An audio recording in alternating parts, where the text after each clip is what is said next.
Добро пожаловать в новый день. Вы смотрите «Главное утро республики». В студии работает Катерина Винокурова. Желаю вам сегодня только добрых, хороших новостей и отличного настроения. 23-й день декабря, день недели среда и 8 дней до Нового года. Впереди вас ждет гороскоп, свежий информационный блок, а также ознакомимся с интересной подборкой новостей и поговорим о том, как сделать Новый год незабываемым для своего ребенка. Это и не только ждет вас впереди, но сейчас традиционный прогноз погоды на день сегодняшний. По данным Якутского управления по гидрометеорологии и мониторингу окружающей среды, сегодня в центральных Улусах в 6 часов утра температура воздуха составила минус 48, минус 49 градусов. Днем ожидается минус 42, минус 47.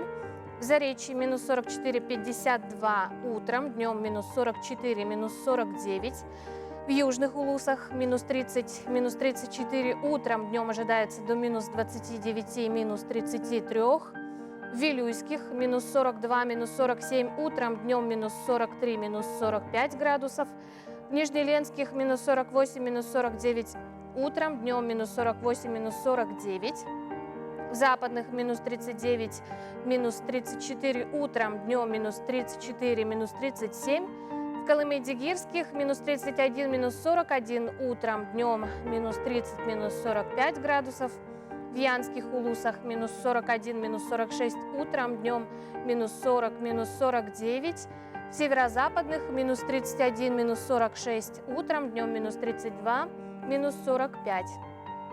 В 6 часов утра температура воздуха в городе Якутске составила минус 45 градусов.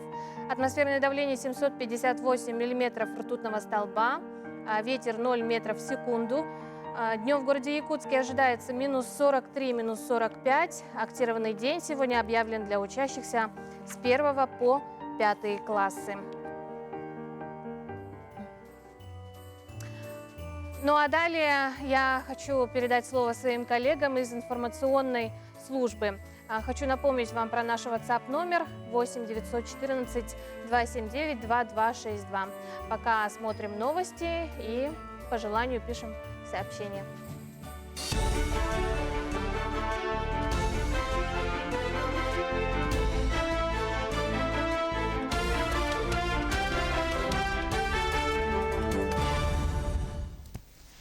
В эфире новости, в студии Анастасия Кобызева. Доброе утро.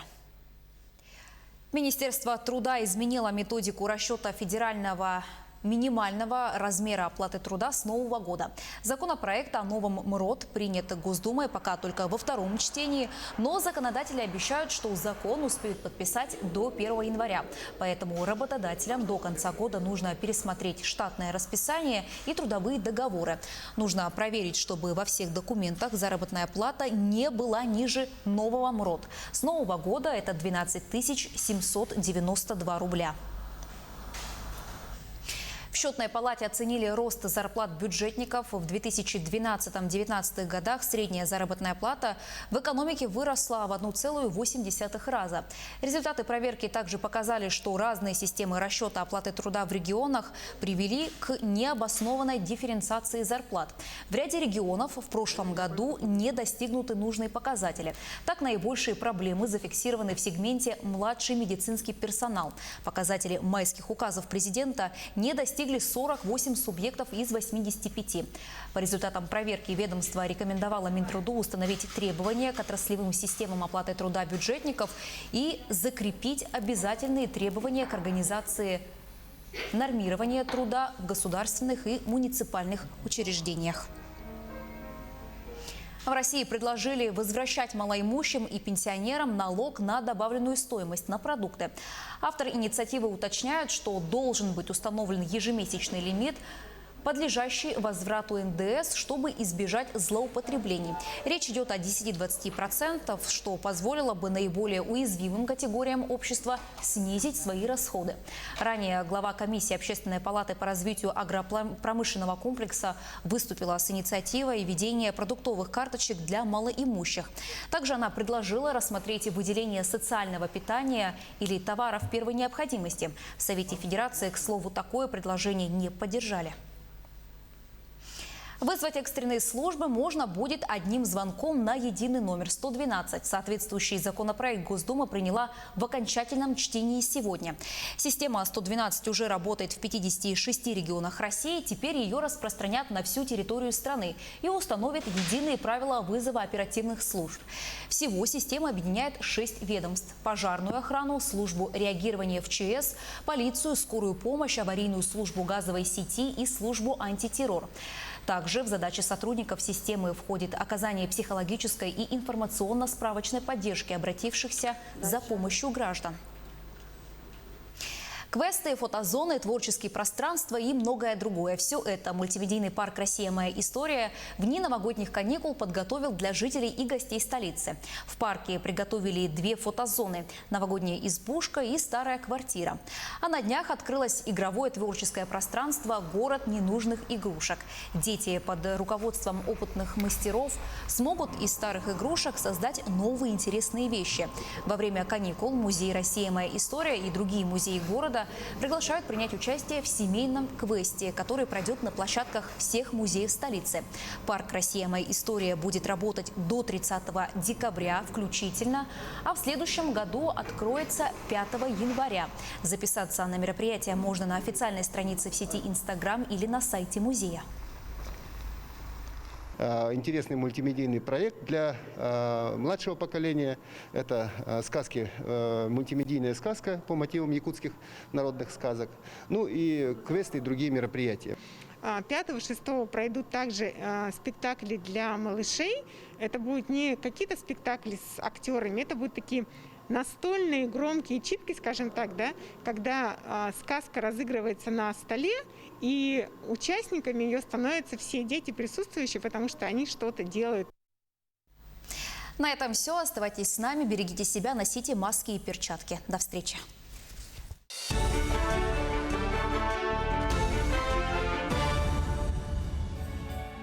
Спасибо коллегам. А мы продолжаем наш эфир. Впереди нас ждет астрологический прогноз на 23 декабря. Внимание на экраны.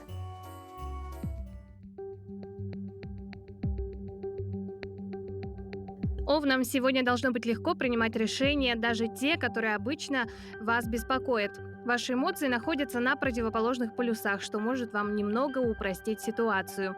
Вы без особых проблем увидите правильный и неправильный путь. Тельцам следует выйти за рамки обычного, если возникнет временный кризис и у вас будет много дел за слишком короткий срок. Но не волнуйтесь, когда все закончится, у вас будет достаточно времени, чтобы выразить свое мнение и сказать, что у вас на уме тем, кто для вас важен. Сегодня нужно полагаться на объективность и ясность мышления. Близнецы. Это хороший день, чтобы позаботиться о своем здоровье. Начните отслеживать, что вы едите каждый день и сколько упражнений делаете. Вы быстро увидите, что можете внести безболезненные изменения, которые помогут вам выглядеть и чувствовать лучше. Позаботьтесь о своем организме, как будто это единственная забота. От вашего здоровья зависит все в этой жизни. Эмоциональная напряженность может помешать сегодня ракам. Если вы почувствуете, что становитесь слишком чувствительными, помните, что дело только в том, как вы относитесь к вещам. Слова людей могут показаться резкими, но если вы объективно проанализируете то, что они говорят, вы увидите, что в том, что они говорят, нет отрицательного подтекста. В этот день у львов есть все шансы найти ответ на вопрос, который некоторое время не давал им покоя. Куда уходят деньги? Будет лучше, если бы вы быстро нашли не только ответ, но и решение для исправления этой ситуации. В противном случае ваш кошелек превратится в настоящую черную дыру. В личной жизни, если вы одиноки, сегодня вы можете найти ту половинку, которую вы так долго ждали. Сегодня девы точно знают, что, кому и в каком порядке делать. Те, кто вас окружает, этого не знают, поэтому все, что вам нужно сделать, это попытаться убедить их, доказав свою точку зрения. Отсюда возможные конфликты. Ваш день будет продуктивным, и успехи не заставят себя ждать. Лучшее, что могут сегодня весы – подумать о себе, о своем физическом и психическом здоровье. Найдите время, чтобы сходить на массаж или в салон красоты, проведите свободное время с пользой для себя. Хорошей идеей будет принять ванну с эфирными маслами. Также ценный совет звезд для вас – постарайтесь не ввязываться в чужие дела. Вечером Скорпиону предстоит принять важные и ответственные решения, поэтому рекомендуется тщательно продумать все варианты, прежде чем высказывать свое мнение, тем более перед тем, как действовать. Тем не менее, в случае принятия решительных мер не бойтесь брать ответственность на себя, вам хватит на это сил, а звезды вас поддержат. Стрельцам необходимо подвести итоги того, что в последнее время было хорошо или плохо. Пришло время подвести черту и посмотреть, что вы можете изменить в себе, чтобы в будущем все было более выгодно. Кроме того, вам предстоит сделать выбор, когда дело коснется личной жизни. Некоторые аспекты могут вас больше не удовлетворять, и в этом случае необходимы дополнительные изменения. Козероги в этот период будут втянуты в несколько конфликтов. Даже если вы попытаетесь сохранить самообладание, скорее всего, у вас все не очень это получится. Тем не менее, лучше не поддаваться гневу и холодно отнестись к проблеме. Используйте рациональные аргументы. В противном случае можете потерять хорошего человека. Вы должны взвесить, что важнее – поддерживать отношения или навязать свою точку зрения. Водолею необходимо научиться скрывать личное. Не все люди, которым, как вам кажется, ваша жизнь неинтересна, действуют из лучших побуждений. Неприятно будет узнать, что некоторые секреты, рассказанные определенным людям, достигли ушей тех, кто не должен был знать о них.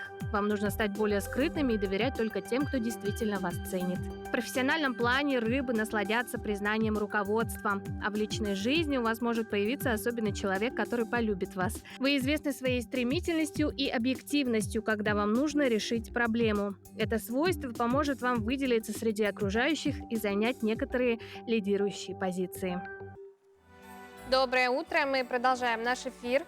Роструд напомнил, что работодатель может сделать 31 декабря выходным днем. Последняя неделя декабря будет сокращенной, поскольку 31 выпадает на четверг и является рабочим днем, предшествующим выходному праздничному. При этом работодатель может предоставить работникам выходной 31 декабря, оплатив его, сообщают ТАСС в пресс-службе Роструда. Первым рабочим днем в 2021 году по производственному календарю является понедельник, 11 января. При этом рабочий день 31 декабря может стать для работников нерабочим, если им будет предоставлен дополнительный день отдыха. Если такая инициатива исходит от работодателя, то он должен решить вопрос об оплате данного выходного дня. Кот сыграл на синтезаторе и стал звездой. Теперь люди хотят записывать с ним дуэты. У блогера Марселя Гильманова живет рыжий кот-пианист по имени Барни. По словам хозяина, он посадил Барни за синтезатор около 7 месяцев назад. И если сначала питомец играл без особого удовольствия, лишь изредка нажимая на клавиши, то сейчас из-под его лапок выходят простенькие, но достойные для кота композиции. Барни, кстати, умеет не только играть, но делает это с настоящим лицом звезды. А еще он умеет давать 5. В сети очень восхищаются котиком. А некоторые пользователи даже начали создавать дуэты с Барни. Теперь ощутивший на себе бремя сетевой славы кот помогает своему владельцу Марселю Гильманову привлечь внимание к его проекту. Марсель – программист и занимается развитием краудфандинговой платформы. У Барни уже есть свой профиль, куда можно перечислить деньги на проект. Вот такая доля утреннего позитива. Ну а далее у нас небольшая рекламная пауза, после чего продолжим. Оставайтесь с нами.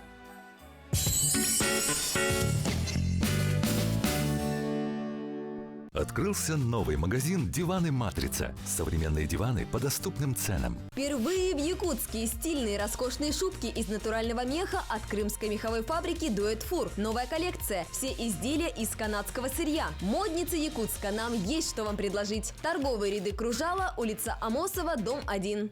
Аксыне 30 күнігер ынбыкасаха ағағасы беріге. Жол түхілгеті республикадағы бірек супербилистері ойналар. Уан Тойота масына. Якутскайга 15 сыр участыға онтондатын сынала билистер. Ойнитуға кыттар матамир мағығын сертификаттара Якутскайга улустарға атыланалар. Саңа жылға жол түхілгеті Ән жиағыр. Дарение и получение подарков официальными лицами ставит под угрозу объективность принимаемых решений. Государственный муниципальный служащий не должен получать подарки. Подарки и деньги в том числе могут расцениваться как взятка, что создает условия для возникновения конфликта интересов. В салонах «Торнадо» с 19 декабря по 13 января праздничные скидки до 70%. Розыгрыш 100 тысяч рублей. «Торнадо».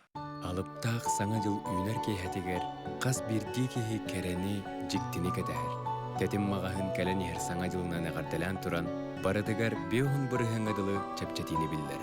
Тәтім сақалы тыыннақ бәләғын.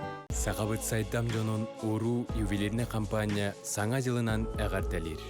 Үйері көті үктәлленен жол соргу кынаттанын, чугас, таптыр жоңғытуғар уру седерей оңғықтырын бәлә хундым. Уру гүт тәнейдін.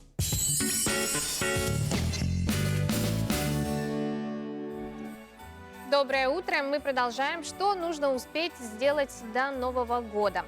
Предлагаем вам подборку нескольких новогодних традиций, которые запомнятся вашему ребенку на всю жизнь. Итак, для начала можно составить адвент-календарь. Приключения с данным календарем не обязательно начинать именно 1 декабря. Присоединяйтесь к марафону праздничных заданий и милых сюрпризов для детей в тот момент, когда вам будет удобно, например, за неделю до Нового года. Доброй традицией может стать ежегодное именное поздравление от Деда Мороза. Вы можете купить, взять в библиотеке или позаимствовать у друзей детские книги, посвященные зиме и Новому году. Заверните их под елку и каждый вечер открывайте по одной книге, читая всей семьей. Сделайте всей семьей доброе дело, например, отберите игрушки и одежду, которые вам не нужны, и отдайте их тем, кто в этом нуждается. Смотрите каждый год тот праздничный фильм, который будет интересен и взрослым, и детям, например, классическую добрую новогоднюю картину «Чудо на 34-й улице». Напишите вместе с ребенком списки обещаний и желаний на будущий год, спрячьте их куда-нибудь подальше, и до следующего года, 31 декабря, можете их достать и перечитать. Каждый год покупайте вместе с ребенком новую елочную игрушку и запоминайте или записывайте, когда она была куплена. Ставьте елку всегда в один и тот же день в году, так для детей он станет отдельным праздником, которого они будут ждать с огромным нетерпением. К приготовлению новогоднего ужина привлекайте всю семью. Дети как минимум могут отлично мешать салаты. Положите в новогодний пирог или салат крупный орех, кому он попадется. С тем в наступающем году случится что-то хорошее. Перед началом застолья предложите каждому сказать комплимент, кому-то из членов семьи или всем собравшимся. Так праздник начнется на самой позитивной ноте. Ну а новогодняя ночь не время завершать череду новогодних традиций. Оставьте что-то и на 1 января. Например, можно сходить на каток или устроить пижамную вечеринку. А мы продолжаем. В 2021 году в соответствии с федеральным законом единый налог на вмененный доход перестанет применяться на территории нашей страны. Продлевать действие спецрежима не будут, поэтому всем, кто сейчас применяет ЕНВД, необходимо выбрать другую систему налогообложения и написать соответствующее уведомление о переходе. Прямо сейчас с нами на прямой связи по скайпу заместитель начальника отдела налогообложения юридических лиц Александр Уваровский. Александр, доброе утро. Доброе утро, Екатерина, уважаемые телезрители. Александр, ну на какие режимы налогообложения могут перейти плательщики ЕНВД после смены, да, с 1 числа января? Да, с 1 января можно перейти индивидуальным предпринимателям на такие режимы, как упрощенная система налогообложения, единый сельхозналог, патентная система налогообложения, новый спецрежим налог на профессиональный доход, общая система налогообложения. Юридические лица же могут перейти также на УСН, ЕСХН и общую систему налогообложения. Подробнее с этим вы можете ознакомиться на нашем сайте налог.ру. На главной странице есть вкладка, звучит она до 31 декабря 2020 года, какой налоговый режим выбрать вместо НВД. Там все подробно, интерактивно расписано. Мгм. Ну а какой режим налогообложения максимально сравним, да, с ЕНВД, именно вот подходящий для ИП? Так, ну на сегодняшний день наиболее схож как бы, налог это у нас патент. У нас на сегодняшний день принят федеральный закон 373 ФЗ от 23 ноября о внесении изменений в главы 26.2, 26.5 части 2 НК РФ. Этот ФЗ дает право субъектам РФ устанавливать виды деятельности по патенту, также потенциально возможный годовой доход для их расчета. Также этим законом предусмотрено, если региональный закон не успел приняться, то устанавливает временный патент по 4 видам деятельности на 3 месяца. Такие виды деятельности, как розничная торговля, общепит, более 150 квадратных метров, деятельность стоянок и техобслуживание мойка авто. Мгм. Александр, когда примут соответствующие изменения в законе и как действовать в таком случае налогоплательщикам? Мгм. Так, в настоящий момент у нас есть проект закона о налоговой политике с пониженными ставками по УСН для бывших плательщиков НВД и новый потенциально возможный годовой доход по патенту. Он сейчас находится в стадии рассмотрения. Предположительное принятие закона 24-25 декабря этого года. Ну, если ИП уже получил патент на 2021 год по актуальному закону, да, который у нас на сегодня это 10 ноября, то в случае, если новый закон будет улучшать его положение, плательщик вправе получить новый патент, подать заявление о прекращении предпринимательской деятельности, так как с 1 января 2021 года налоговый период у нас считается месяц, поэтому тут нет никаких нарушений. Мгм. А о преимуществах патентного налога? Так, ну самое главное, это у нас помимо отсутствия обязанности сдачи отчета, потому что возникают такие трудности, что ранее по НВД закрывали расчетные счета, если вы вовремя не сдали налоговую отчетность, в патенте такого не будет. Также в соответствии с 373 ФЗ ИП, применяющие патент, вправе уменьшить сумму налога на уплаченные страховые взносы, аналогично как было на НВД. Это то есть при наличии наемных работников вы сумму налога можете уменьшить не более чем на 50%. Если ИП-работник без наемных работников, то может сумму налога в полном объеме. Для этого нужно подать уведомление об уменьшении патента. Крайние сроки, да, подачи заявления на выдачу патента какие? Так, с учетом установленного сроком налоговым кодексом РФ, у нас крайняя дата была 17 декабря, с учетом 10 дней, да. Однако в рамках отмены ЕНВД и переходного периода срок подачи заявления он продлен до конца года, то есть до 31 декабря. Но лучше не тянуть. Александр, спасибо вам за подключение. Также напомню, что с 1 января 2021 года постановка ЕНВД автоматически закроется и подавать заявлений не надо. Да, правильно. Спасибо за беседу. Если вы уже поставили новогоднюю елку, но не знаете до сих пор, какой выбрать для нее декор, нам поможет Юлиана Ким. Всем привет! С вами Юлиана Ким. Сегодня я хочу вам показать, как украсить шарик при помощи техники макраме. Для этого возьмем пластиковый шар диаметром 8 см, а также шнур толщиной 3 мм. Вам понадобится 10 отрезков по 1,5 метра и один отрезок по 35 сантиметров. Нужно зафиксировать нашу веревочку короткую. Теперь мы берем наши длинные веревочки и складываем их пополам. И начинаем их нанизывать на эту коротенькую. Она должна пройти вот здесь. И затягиваем. Оп. После того, как мы нанизали все наши веревочки, мы снимаем и завязываем между собой и двойным узлом. Теперь отрезаем.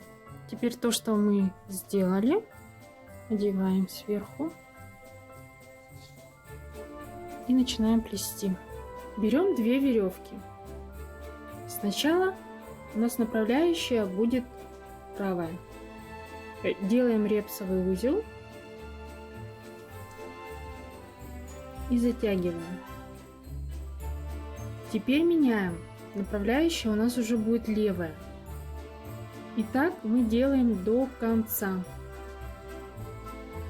Примерно у нас должно получиться 12 сантиметров.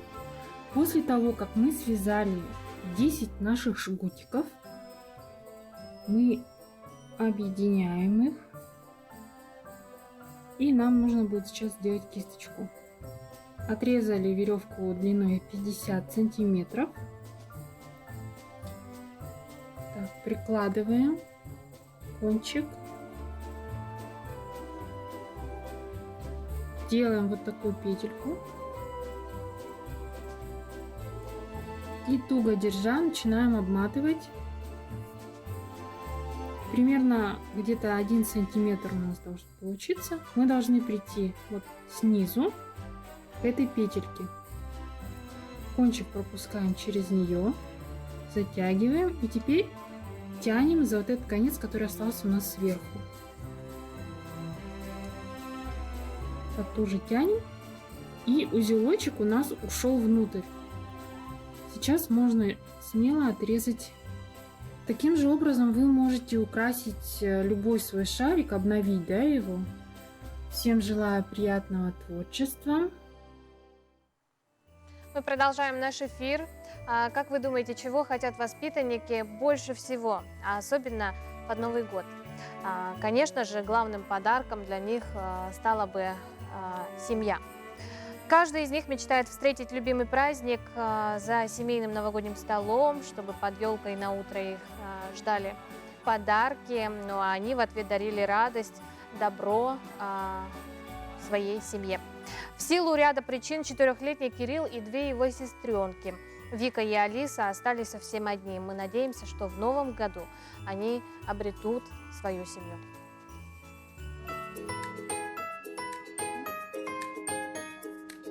Познакомьтесь, это у нас родные брат и сестра Кирилл и Вика. Кириллу 4 года. Ой, какая маленькая. Вике 2 года. Кирилл у нас главный помощник в группе. Да, Кирилл? Да, самый старший у нас. Всегда предложит свою помощь. Вот, о сестре он очень заботится, всегда ей помогает. Делится с ней своими игрушками. Вика у нас девочка активная, любит подвижные игры со сверстниками.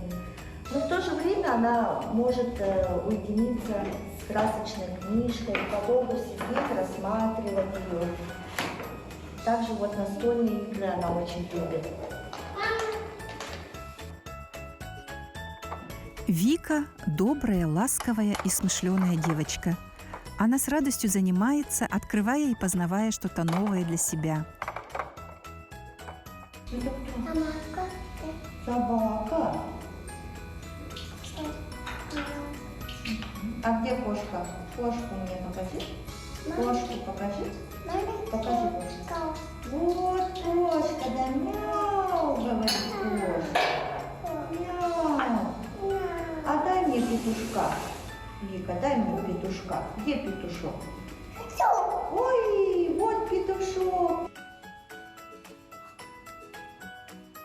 4-летний Кирилл – незаменимый помощник в группе.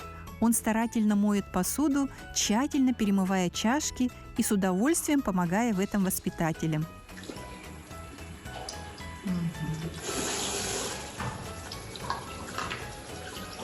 Ну, как чисто помыла.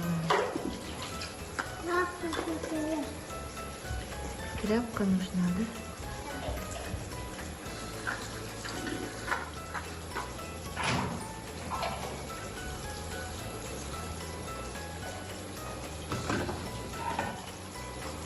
А это насухо вытираешь? Да. Молодец. Кирилл и Вика – большие любители книг. У Кирилла и Вики есть младшая сестренка Алиса. Ей 1 год 2 месяца. Она с удовольствием играет, проявляя любознательность и интерес к окружающему. Алиса уже много ходит, что позволяет ей открывать многое вокруг себя. Девочка нежная, ласковая и послушная.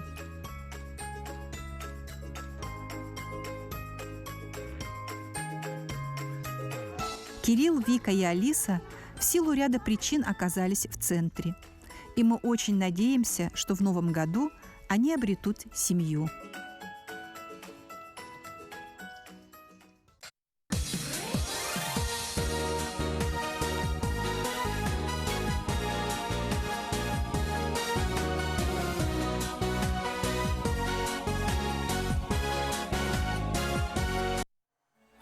Пусть у каждого ребенка в новом году обязательно исполнятся их самые заветные мечты. Ну а далее у нас небольшая рекламная пауза, после которой мы поговорим о продлении дачной амнистии. Также хочу напомнить, что этот год юбилейный для Якутской балетной школы. В студии мы ожидаем директора балетной школы Дарью Дмитриеву. Также хочу напомнить вам про наш WhatsApp номер 8 914 279 2262. Пишите свои пожелания нам, нашим гостям, ну и по возможности можете кого-то поздравить. Ну а далее реклама.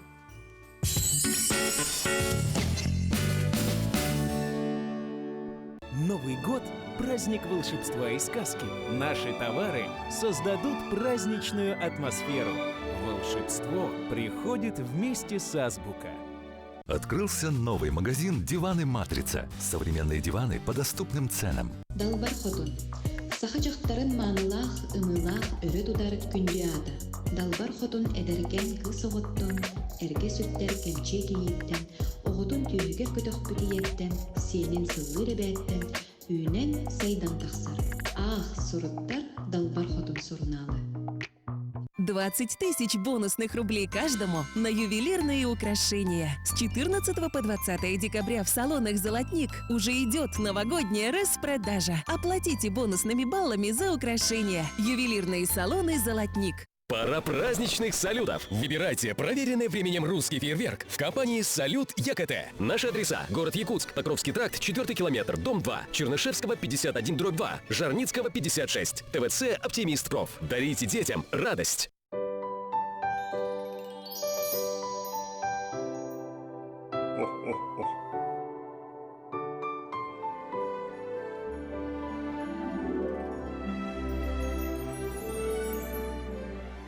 НХЗ Групп. Сказочно вкусного Нового года. Олимп Мебель. Огромный выбор мебели для дома и офиса по максимально выгодным ценам. Ведь именно сейчас действуют новогодние скидки до 30% на весь ассортимент. Олимп Мебель. Алыптақ саңа жыл үйнер кейхетігер, қас бірді кейі кәрәні жіктіні кәдәр. Тәтім мағахын кәләні әр саңа жылынан әғардалан тұран, барадығар беуін бұрығын ғадылы чәпчәтіні білдер. Тәтім сақалы тыыннақ бәләғын.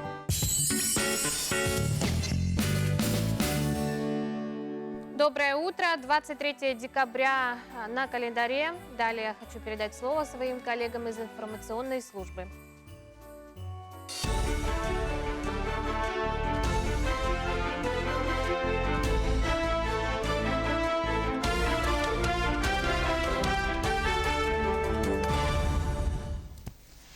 В эфире новости, в студии Анастасия Кобызева. Доброе утро. Министерство труда изменило методику расчета федерального минимального размера оплаты труда с нового года. Законопроект о новом МРОТ принят Госдумой пока только во втором чтении, но законодатели обещают, что закон успеют подписать до 1 января. Поэтому работодателям до конца года нужно пересмотреть штатное расписание и трудовые договоры. Нужно проверить, чтобы во всех документах заработная плата не была ниже нового МРОТ. С нового года это 12 792 рубля. В Счетной палате оценили рост зарплат бюджетников. В 2012-2019 годах средняя заработная плата в экономике выросла в 1,8 раза. Результаты проверки также показали, что разные системы расчета оплаты труда в регионах привели к необоснованной дифференциации зарплат. В ряде регионов в прошлом году не достигнуты нужные показатели. Так, наибольшие проблемы зафиксированы в сегменте «младший медицинский персонал». Показатели майских указов президента не достигли 48 субъектов из 85. По результатам проверки ведомство рекомендовало Минтруду установить требования к отраслевым системам оплаты труда бюджетников и закрепить обязательные требования к организации нормирования труда в государственных и муниципальных учреждениях. В России предложили возвращать малоимущим и пенсионерам налог на добавленную стоимость на продукты. Авторы инициативы уточняют, что должен быть установлен ежемесячный лимит, подлежащий возврату НДС, чтобы избежать злоупотреблений. Речь идет о 10-20%, что позволило бы наиболее уязвимым категориям общества снизить свои расходы. Ранее глава комиссии Общественной палаты по развитию агропромышленного комплекса выступила с инициативой введения продуктовых карточек для малоимущих. Также она предложила рассмотреть выделение социального питания или товаров первой необходимости. В Совете Федерации, к слову, такое предложение не поддержали. Вызвать экстренные службы можно будет одним звонком на единый номер 112. Соответствующий законопроект Госдума приняла в окончательном чтении сегодня. Система 112 уже работает в 56 регионах России. Теперь ее распространят на всю территорию страны и установят единые правила вызова оперативных служб. Всего система объединяет 6 ведомств: пожарную охрану, службу реагирования в ЧС, полицию, скорую помощь, аварийную службу газовой сети и службу антитеррор. Также в задачи сотрудников системы входит оказание психологической и информационно-справочной поддержки обратившихся за помощью граждан. Квесты, фотозоны, творческие пространства и многое другое. Все это мультимедийный парк «Россия. Моя история» в дни новогодних каникул подготовил для жителей и гостей столицы. В парке приготовили 2 фотозоны – новогодняя избушка и старая квартира. А на днях открылось игровое творческое пространство «Город ненужных игрушек». Дети под руководством опытных мастеров смогут из старых игрушек создать новые интересные вещи. Во время каникул музей «Россия. Моя история» и другие музеи города приглашают принять участие в семейном квесте, который пройдет на площадках всех музеев столицы. Парк «Россия. Моя история» будет работать до 30 декабря включительно, а в следующем году откроется 5 января. Записаться на мероприятие можно на официальной странице в сети Instagram или на сайте музея. Интересный мультимедийный проект для младшего поколения. Это сказки, мультимедийная сказка по мотивам якутских народных сказок. Ну и квесты и другие мероприятия. 5-6 пройдут также спектакли для малышей. Это будут не какие-то спектакли с актерами, это будут такие настольные громкие читки, скажем так, да, когда сказка разыгрывается на столе, и участниками ее становятся все дети присутствующие, потому что они что-то делают. На этом все. Оставайтесь с нами, берегите себя, носите маски и перчатки. До встречи.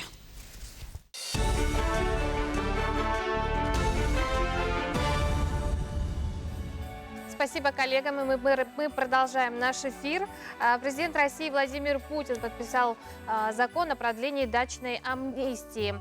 Сегодня мы эту тему обсудим с аналитиком центра «Мои документы» Айталиной Родиной. Айталина, доброе утро. Доброе утро. Когда вступил в силу закон? Да, с 19 декабря 2020 года вступил в силу закон, на основании которого дачная амнистия была продлена на 5 лет до 1 марта 2026 года. Ранее срок был до 1 марта 2021 года. Как отмечают сами законодатели, дачная амнистия позволила гражданам оформить права в упрощенном порядке на 14 миллионов объектов. Это земельные участки, дачи, садовые дома и иные объекты недвижимости. Айталина, а что изменилось со вступлением данного закона? Ранее, до начала строительства жилого дома, необходимо было обратиться в орган местного самоуправления и подать уведомление о планируемом строительстве. А по завершению строительства необходимо было получить уведомление о соответствии параметров построенного объекта индивидуального жилищного строительства, то есть ИЖС, требованиям законодательства о градостроительной деятельности. Далее орган местного самоуправления самостоятельно отрабатывал с Росреестром по регистрации права на построенный объект. Сейчас же в связи с продлением дачной амнистии, если вы планируете за счет собственных средств построить жилой дом на земельном участке для индивидуального жилищного строительства или для ведения личного подсобного хозяйства, то после окончания строительства вы можете зарегистрировать право на него в упрощенном порядке, без оформления уведомлений. При этом жилой дом должен соответствовать параметрам объекта индивидуального жилищного строительства, определенные градостроительным кодексом.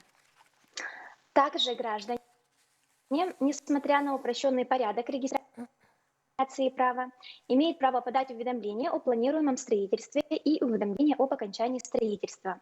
Например, в случае распоряжения материнским капиталом, получения кредита или займа в случаях.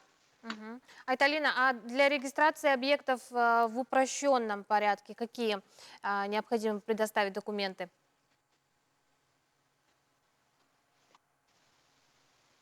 Сейчас дачной амнистии достаточно предоставить изготовленный у кадастрового инженера технический план на жилой дом, представить документы на земельный участок в случае, если право не зарегистрировано в едином государственном реестре недвижимости ЕГРН, и оплатить госпошлину в размере 350 рублей за государственную регистрацию прав. Срок предоставления услуги составляет 12 рабочих дней. Ну а что нас ждет после окончания дачной амнистии, то есть 1 марта 2026 года? После окончания дачной амнистии зарегистрировать права на недвижимость, возведенную без разрешения на строительство, можно будет только в судебном порядке. В связи с чем рекомендуем гражданам оформить право собственности на объекты до окончания дачной амнистии, то есть до 1 марта 2026 года. Айталина, спасибо вам огромное за полезные разговоры этим утром. Напомню, с нами на прямой связи была аналитик отдела внедрения и сопровождения услуг Центра «Мои документы» Айталина Родина. А мы продолжаем. Якутские лыжники завоевали 3 медали всероссийских соревнований Кубок Сибири, который прошел на днях в Новосибирске. Уроженец Ленского района Александр Клуген завоевал серебряную и бронзовую медали. А алданский лыжник Михаил Соснин получил золото. О себе и своих успехах спортсмены поделились с нами. Всем доброе утро, уважаемые жители Республики Саха-Якутия. Меня зовут Александр Клуген, член сборной команды Республики и России по лыжным гонкам. Я родился и живу в городе Ленске. 8 лет начал заниматься в спортшколе под руководством Карбушева Александра Викторовича. В 14 лет попал в команду Республики Саха и по сей день тренируюсь у Васильева Виктора Леонидовича. В 17 лет выполнил норматив мастера спорта России и попал в сборную команды России на юношеские Олимпийские игры в Лихтенштейне, где стал победителем в эстафете 4 по 5 километров. Дважды участвовал в первенстве мира в Румынии и США, где занял 7-е место. Буквально на днях выиграл всероссийские соревнования Кубок Сибири в городе Новосибирск. Сейчас нахожусь в Красногорске, где завтра стартую в отборочных соревнованиях на Кубок мира. Хочу выразить огромную благодарность главе Ленского района Жумарту Абельманову и Петрову Прокопию Леонидовичу за помощь в проведении сборов и соревнований. Поздравляю всех с наступающим Новым годом, желаю всем крепкого сибирского здоровья, не болеть, занимайтесь спортом. Доброе утро, жители и гости Республики Саха-Якутия. Меня зовут Михаил Соснин. Я являюсь членом сборной команды Республики Саха-Якутия по лыжным гонкам. Родился и вырос в городе Алдан. Мои первые шаги на лыжах были сделаны на лыжной базе «Снежинка» в городе Алдане в возрасте 14 лет. Первые результаты не заставили себя долго ждать. Моим первым тренером является Вячеслав Леонидович Пономаренко. Большой привет ему! В возрасте 16 лет я попал в сборную команду Республики Саха-Якутия по лыжным гонкам под руководством Виктора Леонидовича Васильева, в которой и тренируюсь до сих пор. В 20 лет выполнил норматив мастера спорта России и стал призером первенства России по лыжным гонкам. Также 2 недели назад на Кубке России на дистанции 15 км свободным стилем я стал серебряным призером. Сейчас продолжаю подготовку к последним стартам перед Новым годом в Московской области, Красногорская гонка. А вам хочу пожелать крепкого здоровья и удачи в Новом году. Всех с наступающим Новым годом! Еще раз поздравляем ребят. Но у нас на наш WhatsApp номер пришли ваши поздравления. Рада их зачитать. Хотим поздравить нашу одноклассницу Сарглану с днем рождения. Желаем здоровья, успехов и семейного счастья. Выпускники 86-го года Табагинской средней общеобразовательной школы Мегино-Кангаласского района поздравляют. А также поздравляю дорогого брата Василия, невестку Ольгу с рождением долгожданного ребенка, дочки. Пусть дочка растет здоровой на радость родителям, родным. Обнимаем, целуем, будьте здоровы. Счастья вам и благополучия. Родные из села Рассолода, Мегино-Кангаласского улуса, сестра Антонина, зять и Константин Яковлевы. Присоединяемся ко всем поздравлениям и уходим на небольшую рекламную паузу.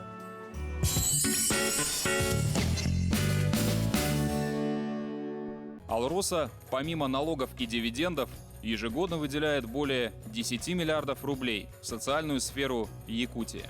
Это новые детские сады, школы, больницы, дворцы культуры, другие социальные объекты. Каждым добытым и реализованным алмазом Алроса вкладывает в детство и молодость, поддерживает пенсионеров. Успешная деятельность компании во благо всех якутян.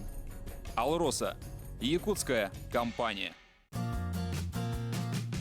Открылся новый магазин «Диваны Матрица». Современные диваны по доступным ценам.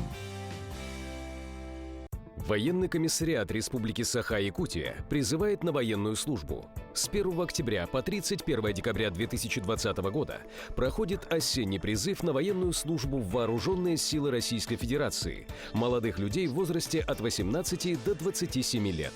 Для прохождения военной службы и для получения отсрочек от призыва на законных основаниях всем гражданам призывного возраста необходимо обратиться в военный комиссариат по месту жительства или по номеру 8 41 12 23 42 31.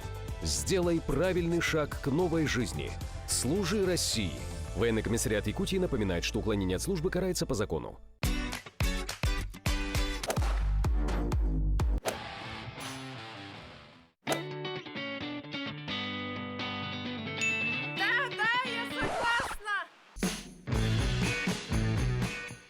Ноутбукарга отут брехенга дери чепчети. Респект Джокускай, Ленин проспеган отут алтата. Видал? Ма, что поесть? Я за продуктами. Иду за продуктами, а сама делайте покупки, не выходя из дома, на sbermarket.ru. Теперь в Якутске. Сбермаркет. Ходите в магазин по-новому.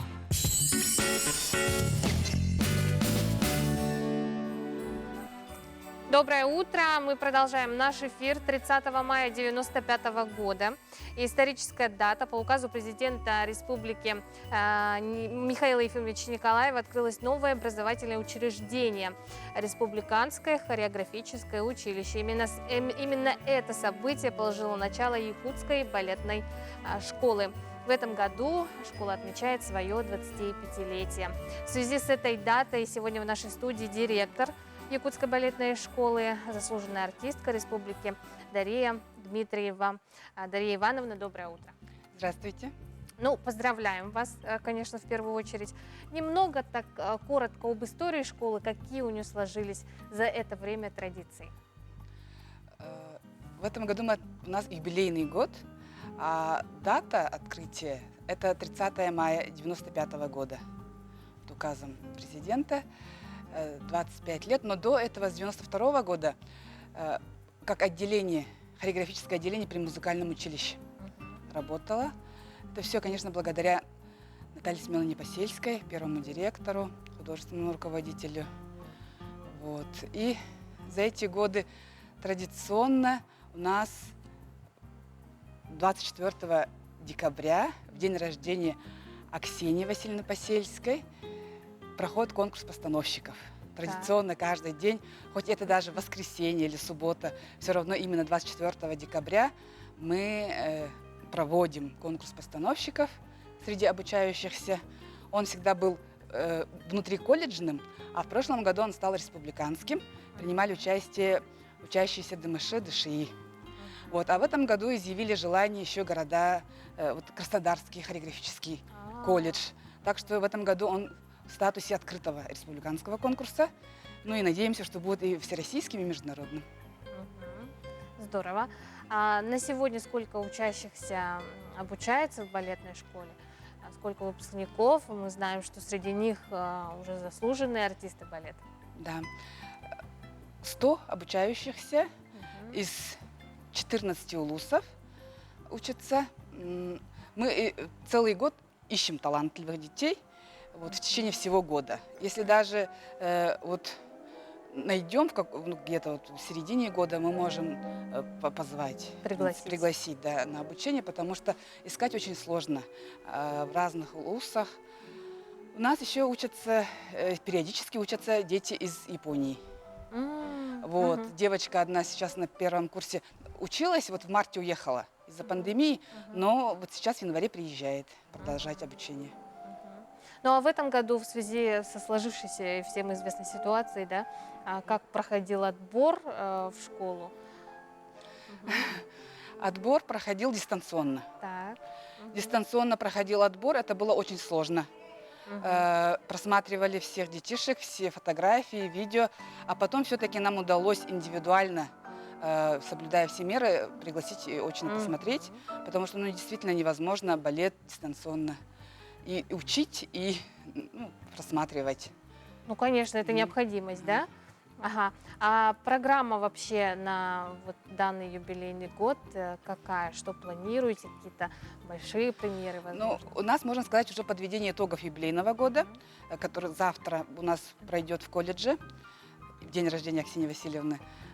Но самое главное, это, конечно же, постановка, написание музыки двухактного спектакля, постановка детского национального классического балета двухактного.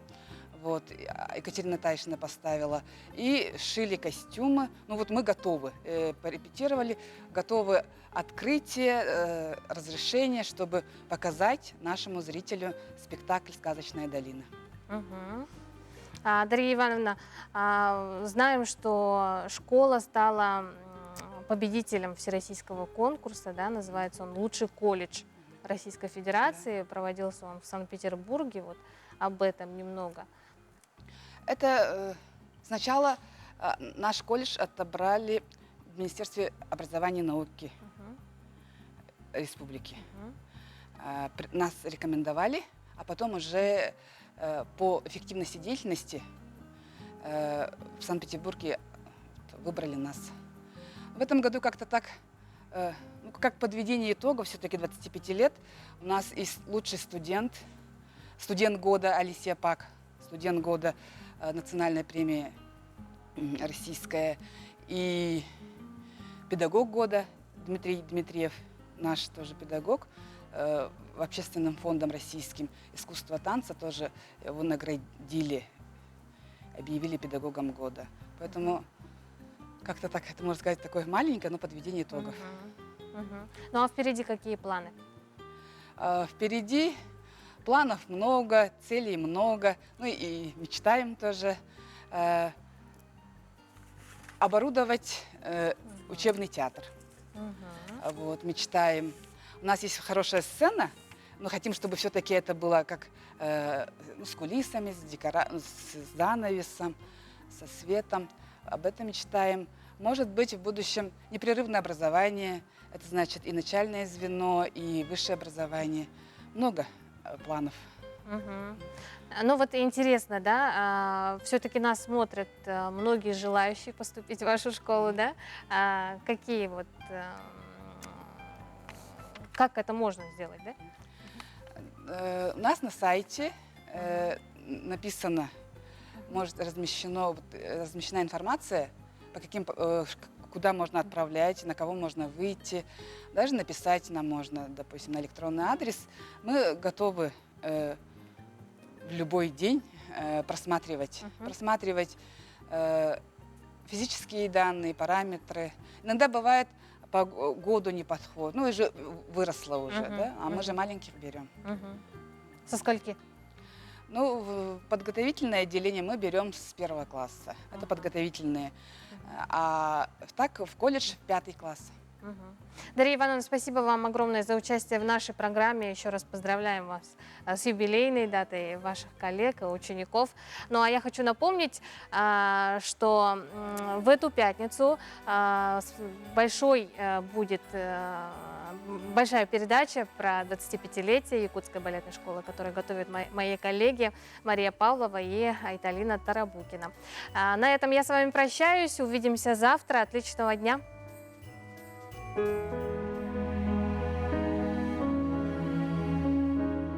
Якутия – это территория великого и непостижимого пространства. Эта первозданная земля влечет человека своими пейзажами и поразительной красотой суровой северной природы. Главным богатством нашей республики являются реки. Это настоящие сокровищницы, затаившие в своих водах многообразие рыб.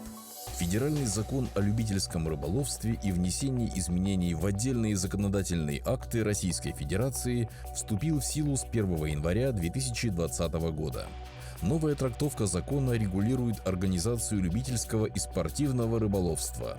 Суть закона состоит в том, что рыболовство осуществляется на водных объектах общего пользования гражданами Российской Федерации свободно и бесплатно.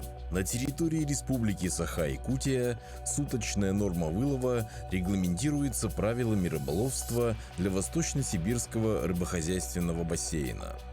На территории республики для каждой группы районов установлена своя суточная норма. Также с 1 января 2020 года в силу вступили правила учета рыболовных сетей и их обязательной поштучной маркировки, которые осуществляют территориальные органы Федерального агентства по рыболовству. Учету подлежат все сетные орудия, используемые для любительского рыболовства в районах Севера, Сибири и Дальнего Востока. Запрещается добыча водных биоресурсов с применением сетных орудий добычи в водных объектах рыбохозяйственного значения, за исключением добычи на рыболовных участках, предоставляемых для организации любительского лова, на участках водных объектов, указанных в приложении номер 3 правил рыболовства для Восточно-Сибирского рыбохозяйственного бассейна и на изолированных Карасевых озерах, не имеющих гидрологической связи с рекой и не предоставленных под рыболовные участки. Вне рыболовных участков запрещается применение сетных орудий. Разрешены только крючковые снасти, спиннинги летние и зимние удочки, закидушки и так далее с общим количеством крючков не более 10 штук у гражданина. С полным списком разрешенных орудий можно ознакомиться в правилах. Реки влияют на все сферы человеческой жизни. Вокруг них история и культура народов республики. В наших силах сберечь реки и их обитателей.